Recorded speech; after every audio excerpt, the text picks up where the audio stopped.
Është muaj janar i vitit 2021 në liçenin e Ujmanit.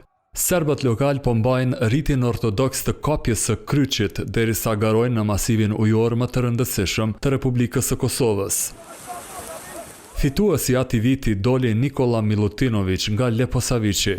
Tani pas 5 viteve, emri këtij personi pushtoi një pjesë të medjave në Serbi, kjo pasi që u zbulua se i njëjti zyrtarisht është pjesëtar i gjandarmerisë serbe, kurse është edhe roje personale i famkeqit Zvonko Veselinović. Për vite të tëra ky ka qenë koka mafias në veri të Kosovës, kurse tani në Beograd bën jetë luksoze duke u shndruar në sipërmarrës që merr shumë tendera nga qeveria atje. Ndërkohë pos gjandarit Veselinovićin, që së fundmi është fotografuar duke marrë pjesë në tubimet partijake të presidentit serb Vučić, është edhe një snajperist i njësisë speciale antiterroriste të MUP-it, që u zbulua se i ruan kokën burrit nga Zveçani.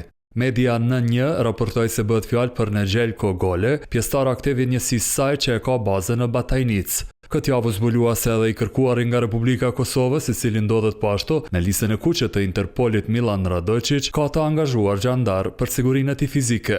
Ky që organizoi sulmin terrorist ndaj shtetit kosovar në Banjsk të Zveçanit më 24 shtator 2023 dhe që nga atëherë jeton i lirë në Beograd, u mor në mbrojtje nga vetë kryetari i Serbisë. Ovog čoveka nego ne zbog kriminala. Radojić nuk po ndiqet penalisht për shkak të ndonjë krimi, por për shkak të Kosovës, pra ti sqarojmë gjërat dhe të jetë gjithçka e qartë. Kurse sa i përket Veselinovićit, duhet të më tregoni se për çka ndiqet ky zotri, apo nuk ndiqet penalisht fare. Bashkimi Evropian, Shtetet e Bashkuara të Amerikës e NATO tash e gati 3 vite i kërkojnë autoriteteve serbe që të ndjekin penalisht përgjegjësit për sulmin në Banjsk.